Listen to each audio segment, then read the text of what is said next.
uzi ukuntu bamwononye buriya sheri bamwononye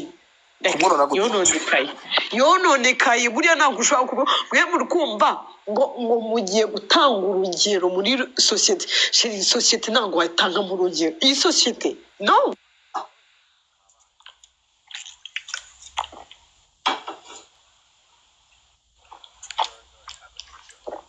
ntibari babyumva kimwe na Shadibu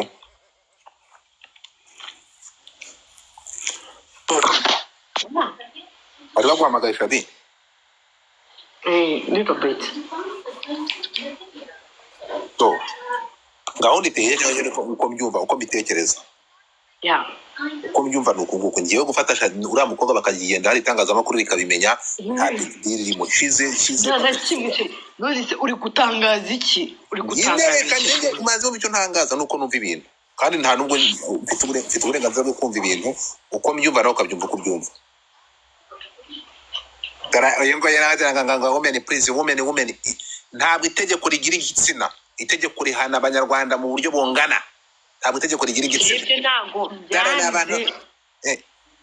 dore okay mama Ramiracre ngwino ariko nuhanga uretse gato no nge ni mu point nkayumva Godfather babarira nawe ugira ikintu cy'umuntu apana ibintu byo gutwika byanuze sibyo wika ntwiki ibyo hari platform nyishura singiye gorira ubusaro bwigeze unakandaho igende gake icyo ndibangandiyeho nje nta kintu hano nta kintu navuga manje kamera se ngira ibintu byabimbabaje umva kubwira ikintu kimwe icyo nkubwira ni dore nkaya masi kanze nkumyutinge wabushita we urifatira tukashadibo ngo ndari kumwana wose zikavugisha induru ibirenge so reka tugende gatoya tukashadibo ndangaho kazo kanyurira bene wanyu so twumvikana ikintu kimwe ikintu ndi kubwira abantu kandi n'uburenganzira bw'umuntu gutangira igitekerezo cye hano uko abishaka niyo mpamvu tuvuye kuri Twitter twari dufite abantu 600 kuri Twitter ndayifunze kuko nashaze ngo tuzanga twisanzure irajya kazaba yabayobozi babaza bakanza hejuru nkavuga ndi ntashobora kuvanisha mu mukanwa reka mvugira ahangaha batazi ko nahagera umunsi bazaza naho nzahava tugende gakeya rero siko ari kuri abakobwa bari gusaba ijambo bonyine ndabigira abakobwa bari gusaba ijambo bonyine ko nabuza abagabo baza kuzamuka tugiye kugenda gakeya tuganire nk'abantu bakuru ibi bintu mwe muri gufata mukabifata muri ubwo buryo ngiye kuva ejo ndakomeje kurwana intambara ngaragaza ko uyu mukobwa bidakwiye ko afungwa agomba kuganirizwa n'umuryango kuko umuryango nyarwanda waramutereranye nimushaka kunyumva muranyumva nimudashaka kunyumva murabireka nibi ngibyo kuvuga ngo baramukatira umwaka n'amezi 8 ngiye simbyemera ndabyamagana sintago ndi kubikurura ngo bize ariko mureke kuvuga ko atakoze ibigize icyaha yakoze ibigize icyaha kandi ntabwo ari hejuru y'amategeko n'umunyarwanda kazi nk'abandi itegeko rihana godifari itegeko rihana fata ku mavuta niryo riri kumuhana ahubwo turaza kuri iki kintu cyo kuvuga ngo bamutwaye imodoka imwe nafata ku mavuta kandi yari fata ku mavuta yirwaga mu buringa turaza kukigarukaho nacyo so tugaruke gatoya n'icyo ndi kuvuga n'iki ngiki mureke gukoresha amarangamutima mukoreshe common sense mukore mu mutekereze kabiri ntabwo muheto divine ari hejuru y'itegeko ibyo polisi yakoze kumufunga bakamukorera dosiye imujyana mu rukiko babimukoreye nk'uko babikorera undi munyarwanda uwo ari we wese uyu nguyu ntabwo ari special kurusha abandi banyarwanda itegeko ryarubahirijwe icyo ni kimwe ariko nanone tuva kuri icyo ngicyo Shadibu wenda uranyumva hano nituvaho turagaruka tuvuge tuti ese muheto ku myaka 21 afite uyu munsi ni gute yisanze ari umuntu w'inzoga akashobora kunywa inzoga bikabije kugera kuri uru rwego ni ingeso y'uyu mukobwa cyangwa sosiyete nyarwanda yabigizemo uruhari ngo difata hangaha ntabwo nyiri uruhande nzamvuga ko sosiyete uretse gato nzamvuga ko sosiyete nyarwanda yabigizemo uruhari kuko uyu mukobwa kuva baye Miss Rwanda bamukoreye bullying iteye ubwoba tubyumvikana neza tugendane neza uyu mukobwa abantu baramuhungese ku buryo navuga ko yahungabanya akiyahuza inzoga bitewe n'ibyo abanyarwanda bamukoreye kuva akandagije ikirenge cyo muri Miss Rwanda kugeza uyu munsi bamugize maneko bamugize umukobwa udafite ubwenge mu ishuri utaratsindaga wari ikimara bamugize umuntu w'umugambanyi bamugize umusambanyi ntacyo batamugize ibyo twarabibonye bikorwa ahangaha tukavuga ati niba uyu mwana kunywa izo nzoga yarabikurirwemo n'amagambo yabwiwe n'abanyarwanda uyu mwana akeneye kuganizwa ntabwo akeneye gufungwa so turi kumwe ahangaha Shadibu sinzi niba uri kumva point yanjye kuri wowe ahantu mva ahangaha niho ngiye kuva ejo kuva ibi bintu byaba niyo mpamvu ngiye iyi nkuru ya Muheto niba abantu dukora baba kuri TikTok no kuri Twitter nayivuzo bitanyisiba ndavuga ngo zigera post kuri iki kintu mwego muri kubara hashize iminsi 2 ibintu nabi batangarije mu minsi 10 ishize kuko amaze iminsi 11 muri gereza afunzwe narabitangaje Shadibu ndi kumwe nawe kuri aya magambo rero ntabwo uyu mwana akoma gufungwa kuko Muheto izi nzoga yiyahuje yazisunikiwemo n'abantu bamukoreye bullying kuva yinjiye muri societe nyarwanda akeneye gufatwa umuryango ukamwegera bakamuganiriza bakamwereka urukundo bakamugarura ibumuntu ibi biyobyabwenge yiyahuza akabireka kuko rito twabimusunikiyemo mugerageze mu nyumve Clever thank you so much ahangaha ndi d'accord na Shadibu ndi kumwe nawe Carvani big up so Shadibu mbere ko nguha ijambo ndi kumwe nawe 100% ko tugomba gukorera umukobwa ubuvugizi yewe n'itegeko riri mufunga babwire ko umuntu bafunze umuntu wari ukeneye kuganirizwa niyo gereza bamutwaramo bibuke oh my god thank you big man niyo gereza baza kumutwaramo bamutware muri gereza ariko bibuke ko gereza batwayemo uyu mwana batwayemo umwana ufite ihungabana kandi yatewe n'abanyarwanda bitewe na bullying yakorewe Shadibu ahandi dakoro nawe ariko kubivanga ngo no gufungwa ntabwo bakagombye kumufunga ntabwo itegeko rireba ibyo ngibyo itegeko rifunga icyaha ngo rifunga umunyabyaha itegeko reba ikintu umuntu yakoze n'ibyaha yakoze bakamufunga Shadibu ntituze gukoresha santima ntabwo ahorane siyakiza kugenda nongeye musubiremo ego ntabwo navuze ko like atagomba guhanirwa ibyaha yakoze please umva neza biriya babikore babimukorere nimba yakosheje ahanwe ariko se byari ngombwa ko yakoze iki yakoze iki kintu ku buryo Miss wacu sheri twa tuzi bamushaka kwa rubanda abantu bakamwota uburyo abantu bamuvugaga uwe urumva nimba yarafite n'icyo kibazo urumva kitaziyongera urumva kizagabanyuka se cyangwa kigiye kwiyongera ngambwira icyo kintu urumva aho ngo so hari igihe abantu baba bazi ko bagiye gukorera ibintu ngo societe ngo urumva ngo twara bariye bwa mbere ngo bwa kabiri kumbi bro ugiye kwica umwana sasa urumva ugiye kwica umwana noneho twebwe societe sasa twebwe tumaze iki ko tubizi ko uyu mwana yakoze amakosa ibiki noneho twese turi kugenda turi kumubulinga n'umusinzikazi Miss Rwanda ibiki ntabwo yakagombye Miss bro ntabwo yigeze yira ibintu byamubayeho n'undi wari wese byamubaho usibye nuko afite iyo title yo kuba yitwa Miss Rwanda sheri that's it urumva reka twumviriye mama na Binaka bonjour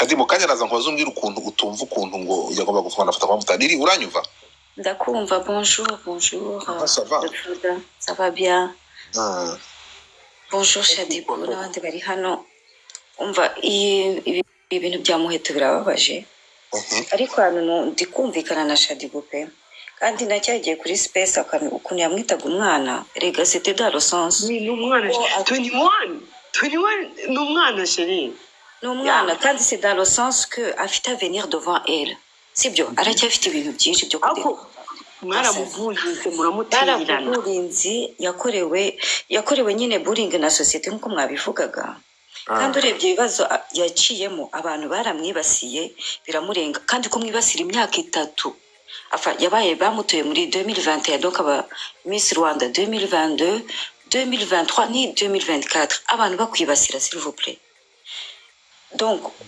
kuba yakoze ibigize icyaha byo nibyo ariko kuba kumufunga ngenda cyeka atari yo solution ahubwo nkuko bivuze bamwegereye bamuganirize kuko ahubwo ni bamufunga bizamwangiza kurushaho yego ariko natwe societe tubifitemo uruhare rero sasa gute twe tugiye kuvuga yayo magambo iki kankomanuri cyo njye ndumva ari byo navuga rwose Nayahe magambo tugiye bizamwangiza kuvuga? kurushaho kandi ntabwo ari byo akeneye pour le moment akeneye soutien y'abanyarwanda bose kuko ni Miss w'abanyarwanda gusa abandi bakobwa bo mu rungano nkawe babirebereho bamenye yuko batagomba gukora ibintu nk'ibyo nyine ukumva yuko nyine ntabwo ari ibyo ngibyo ni ukuvuga ngo listen, aba bose birirwa babikora ari abahungu ari abakobwa b'ikintu cya ahubwo mwirinde sibyo kwirinda en general buri wese nta nubwo ari we wenyine natwe twese rega impamvu topic ari we ni ukubera ko yitwa Miss Rwanda urumva naho mwese mwirirwa muri za prison man babafashe ngo mwanyweye ngaho mbwira ukuntu uvuga ngo ntabwo yakagombye ariko mbere ko kinsubiza reka maze mfate mama w'abahungu wowe urabyumva uti hanyuma maze shadi ikibazo nurangiza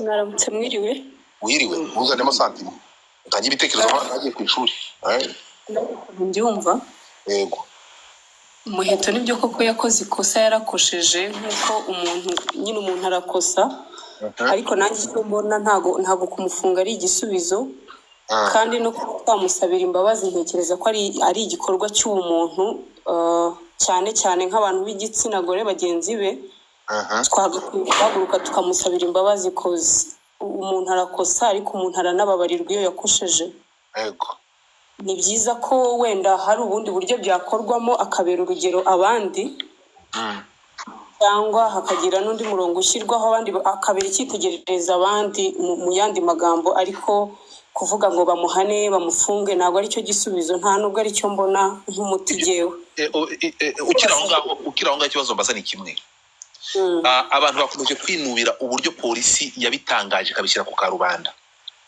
wowe byakiye uti jewe ntago ndi bubivugeho cyane ko naba ninjiye mu mikorere ya polisi kandi ntago nzi uko bakora nta nubwo nzi icyo bagendeyeho njye ndimo ndareba kano kanya twebwe nk'abanyarwanda cyangwa n'abanyarwandakazi bareba umugenzi wacu ageze mu kaga tugiye gukora iki ndi kumwe na Shari kano kanya gukora iki nk'abanyarwandakazi babona umunyarwandakazi mugenzi wacu ari mu kaga kano kanya tumusabira imbabazi kuko twamutoye tumukunda ahubwo abababajwe n'ibyo yakoze bazagende bamwegera bati warakosheje ntuzongere uri umwana muto ntukwiye bamuganirize aho rero uretse gato ikintu bakundira murangaha muba mufite ibintu byo kuvuga ariko ntimubashe kubitondeka nk'uko bigomba kuvugwa ufite pointi ariko ndashaka kugira ngo ushyire ibintu ku isiniya hariya ushingiye kuki ikintu wakabaye ushingiraho ni iki ngiki sibyo Muheto kuko ntabwo ushobora kugenda aravuga ati ngo ni umwana ntabwo yakoze ikigize icyaha itegeko rira umwana wo kuryana ry'umunyarwandakazi ariko no point nuva mwakabaye mushyira hano ni iyi ngiyi Muheto tumaze turebe ni gute yisanze aha hantu ashobora kwisanga mu bibazo aha ngaha yisanze ahantu ni mwebwe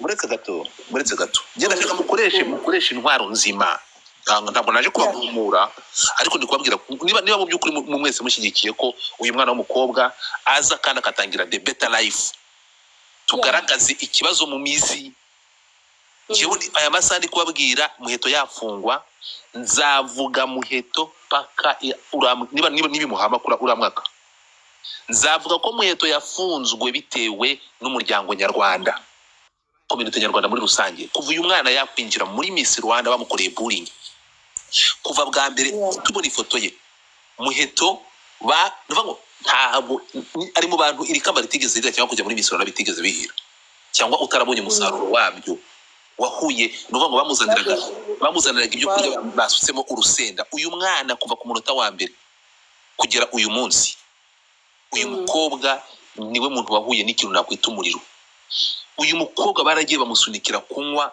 bwa mbere muri bamubyibuka kuva ku munsi wa mbere batangiye kumukritika ngo Mutesi Jolly ngo aravuze ngo ni mwiza umwana bikibazo cyuko mukwa mugenzi wa mwise mwiza compliment iragenda iba compliment iragenda bagira negativity ibikibazo uyu mwana yiyakiriye gute umuntu ufite umutima uyu mwana yiyakiriye gute tugendere kuri icyo nicyo cya mbere icya kabiri yipresenta nk'umwana w'umunyarwandakazi abantu babigendeyeho bamukasa wowe nta bwenge ufite no mu ishuri waratsindwaga, ni gute bakwandika ibintu ukavuga ibintu Mutesi Jolly yavuze mu myaka ine ishize? Umwana ibintu presence barabikritika barabyanga, icyo ni icya kabiri. Aho ntabwo araba Miss Rwanda, aracyiyamamaza. Uyu mwana facing ibyo bintu amaze kuba Miss Rwanda, bafashe umwana bamujyana ku Kibuye bamusaba igitsina. Ibintu hari mwarabibonye, uwakagombye kumufasha management bamuhaye niyo kumurongora. Mwarabibonye uyu mwana cya muri ibyo bizazane. Wende ibyo ngibyo kubicamo n'abandi bakobwa babicamo, ibyo birangiye uyu mukobwa niwe wabaye imbarutso yo kugira ngo Miss Rwanda ihagarare. Byose bakabimushinja, bamushinje kuba maneko, bamushinje kujya muri Miss Rwanda agiye kurangiza Prince Kid, byose barabimushinje, sibyo? Ibi bintu byose bavuga ko ibyo bintu byose ari umutego bamuteze, kandi nyuma twarabonaga n'ibindi amajwi yarahari bari kumusaba kumusambanya, mwarabibonye, nta wigeze avuga. So byose mwarabideturunaga kugeza aho muvuze. Ahantu naboneye ko uyu mukobwa yishwe na societe bro, ejo bundi akora accident, ejo bundi ira accident ya mbere yakoze.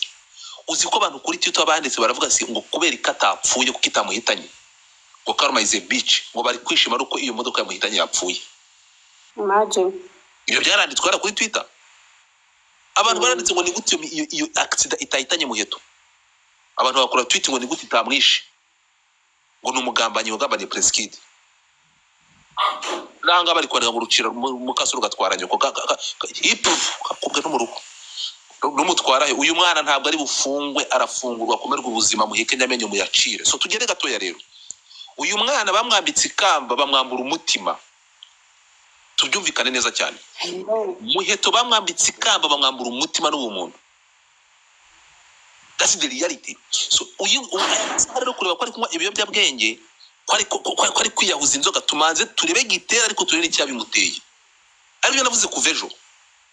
So nk'abantu rero mu understanding icyo kintu k'uyu mukobwa, iyo bullying yose yakozwe, batsinze urubanza. Bigaragara ko Prince Kid ibi bintu byose iryo hohoterwa abana barikorewe. Ese katubaze ibyo bikimara kuba hakozwe iki? Aba bana basanze barahohotewe. Kugusubiza Godfa cyo kora nababaza cyane, talk too much. Uziko nabyibagiwe n'ibya mbere se babajije. Mute nguvuge. Okay, kandangiza. Uyu mukobwa nyuma y'ibyo ngibyo bimara kuba, aba bakobwa bakimara gutsinda urubanza ko bahohotewe, hari umuntu wabegera akabaganiriza mu niba barakorewe barahungabanye muri bo. Byigeze bibaho? No. Hanyuma ingaruka z'ibyo yakorewe, ariko umwana buze umuntu umuganiriza mu zone umweregera yiyahuje inzoga, bagiye kumufunga. Kadimbaza.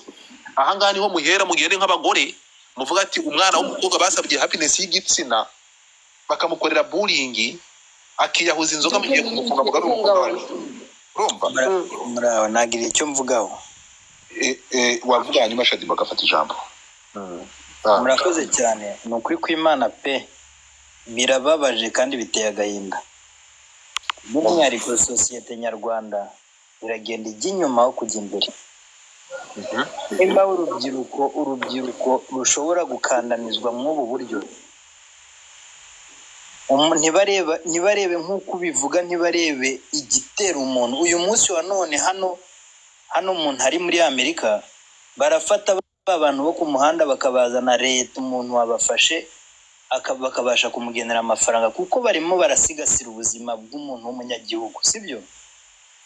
None n'urubyiruko rwiza dufite rwakaguduteje imbere turimo turarunetraliza, turwangiza mu mutwe, rukageraho rujya kunywa ibiyobyabwenge, aho kugira ngo polisi imufate imuhane ikajya kubishyira muri showbiz, ahubwo polisi ubwayo nisigaye iri entertainer mu bintu bidafite shinge na rugero. Ngiye kubabwira ikintu gikomeye. Imagine buri umwe wese mu gihe uzi ko umubyeyi wawe yakagusigasiye, yakakurengeye, ukajya kuregera umubyeyi wawe, yarangiza akakugwisha mu rwobo, yakagombye kukwegura. Icyo nshatse kuvuga ni iki?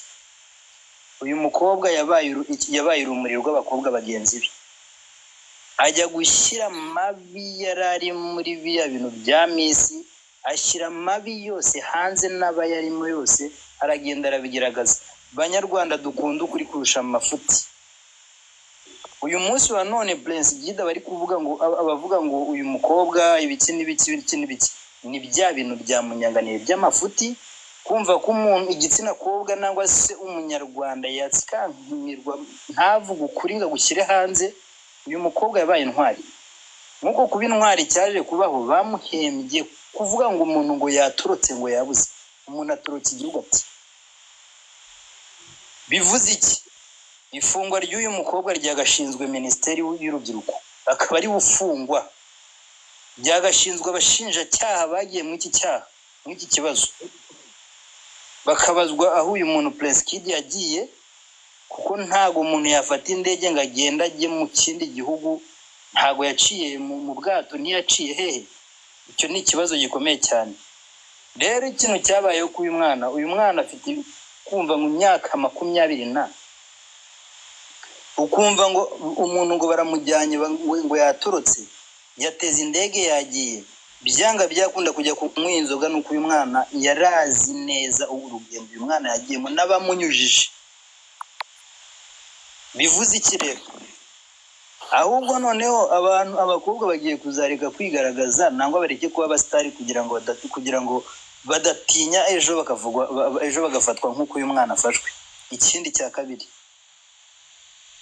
sosiyete nyarwanda, abanyabwenge bagiye kuzatsikanirwa, ntibagire ibyo bavuga nangwa se ntibagire ibyo bigaragaza nangwa ntibagire. Uziko abantu bagiye kwimika uburyarya kurusha. Nijya kuri point dasa ku ntege kuko nawe wahinduye topic. Point nshatse kuvuga niki, nge ntago nemera ifungwa ry'uyu mukobwa, kuko yibaye bakagombye kumufunga bagafunga n'icyabimuteye. Icyabimuteye hari umushinjacyaha wari mu iki kibazo. Niwe nyiri gitera. Uwo ni uwa mbere. Uwa kabiri ni Minisiteri y'Urubyiruko yari iriho mu icyo gihe. Kubera iki? Icyo gihe akagombye igihe uriya mugabo Prince Kid agenda, bakagombye gushinga urubanza. Uri kuvuga nawe uri kumvaga ibyo ngibyo bihuriye hehe nuko umuntu yabaye yanyoye yasinze agatwara? Come on man. Birahura na depression yatewe yuko byibuzi kuri yashatse kugaragaza kutagaragaye. Ikindi cya kabiri, sosiyete nyarwanda igaharabika uyu mukobwa kuko babonaga ko ukuri kose kutajya hanze nyana bazatakira ukuri hanze, kandi byagakwiye ko ukuri kujya hanze. Murakoze. Okay, thank you. Shadi wagarutse. Shadi bafite network ambi. Dufite Prophet. Ndakumva. Umeze bite? Reka kamvuge kuri kino kibazo gatoya, gusa tugerageze dukoreshe n'imvugo zo kubahana rimwe na rimwe, kubera turi kuvuga ku muntu ukomeye kwa Nyampinga w'u Rwanda. Dukoresha ururimi rwiza biraza kudufasha. Iyo umuntu ari umunyabyaha yamaze kwamburwa ubudahangarwa, it's okay.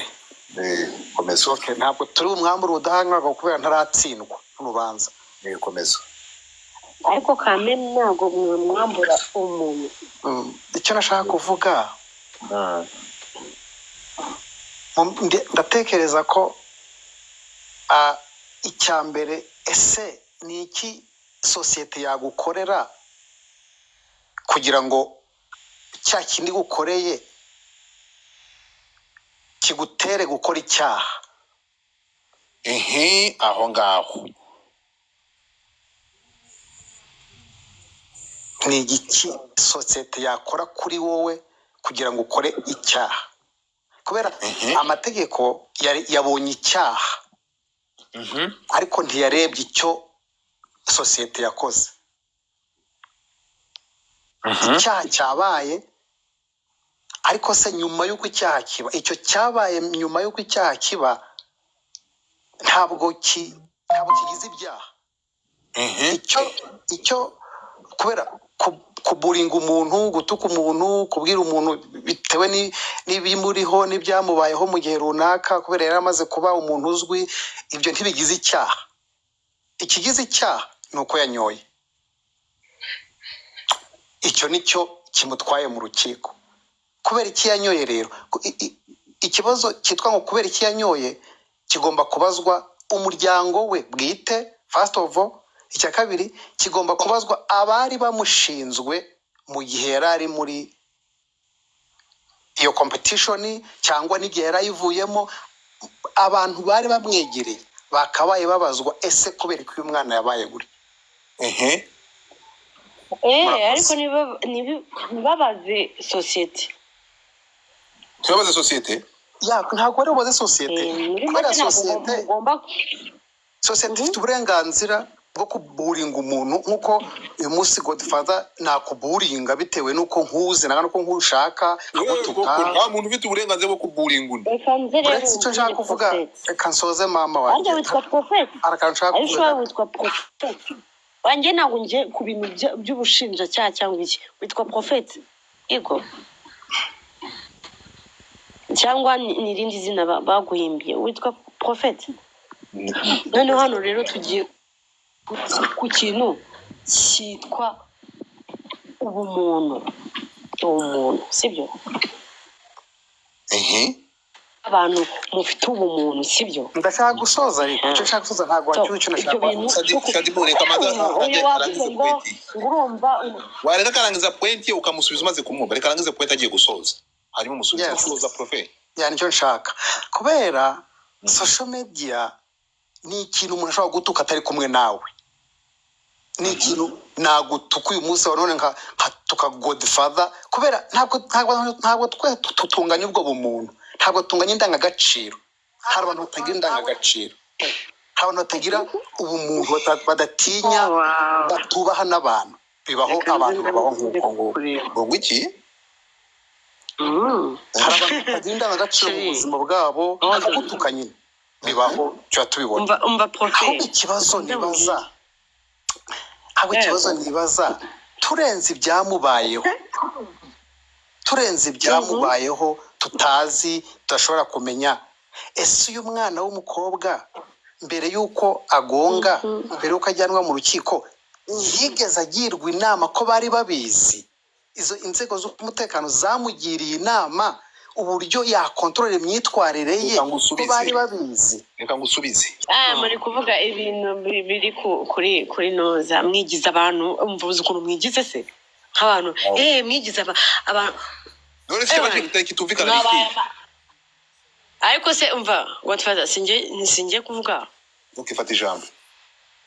Ariko narinda ngomba musubiza ariko mufata ijambo ndagomba musubiza. Abantu umva baza amategeko mwigize ba mama, umva ba papa bande bose ba gentil, umva ba bantu bari se bro. Wow. Siko mwigize ego ko mana uzi ukuntu muri kwigira se. Nicyo kintu kimbabaza ku kiremwa muntu man, you know? Iyo umuntu like umva iyo umuntu man bamuriho tu mwigira ba marayika, umva mwigize urumva ntabwo byari bikwiye ngwe bro. Uzi ukuntu muhora musinda se mwebwe muri iyi si se, muri izi mwebwe. Ako kuko undi mwana yagiye muri prison ngo yasinze bro, mwamuhaye iki? Wow. Cyokora niyo mpita mvuga ati ibiremwa muntu cyokora. Urumva mwese mwamukubise amabuye, mwamwitaje, mwigize ba marayika, mwigize abayobozi, mwigize abantu baza amategeko bro. Urumva let me tell you. Umva eka mvuge namwe mwavuze sibyo. Ikintu ndi kubona nuko buri muntu wese yigize umwera sibyo. Unuza muheto yabaye umusinzi. Mbega umusinzi Miss wacu w'umusinzi. Ubwo se ni gute twisanze tufite umumisi w'umusinzi? Waze nawe wanyemereye nkakunganira gusubiza ijambo. Sheri ikibazo mbere mbona umwanya wo kumva baravuga ati uyu munsi ninjye ejo ni wowe. Urumva rero nimukajye museka mani, ahubwo mwebwe mwagomye kwicara mukavuga ati tukora iki byibura aracyari umwana muto afite imyaka 21 yakosheje yigo, ariko mva rubanda tumwiri umva turinde icyo kintu man. Social media uri kuvuga ngo social media we prophet uzi social media icyo ari cyo? Do you know man? Uzi social media? Uzi abantu bro, don't even talk about social media. Kugira ngo njyewe ubu ngubu njyewe ndi muheto fungurwa akakanya n'amagambo muri kuvuga naba ngiye muri mageragere little bit nk'icyumweru. Murumva ukuntu mumeze mwebwe? Murumva ukuntu mumeze? urakoze cyane. You guys are bully. Muri bully byatari kurusha kujya muri gereza. Murumva mwebwe? Yeah. uravuze ngo hano hanze ngo ni habi abantu Uzi buriya hantu ari avuga ati njye akuso akujya na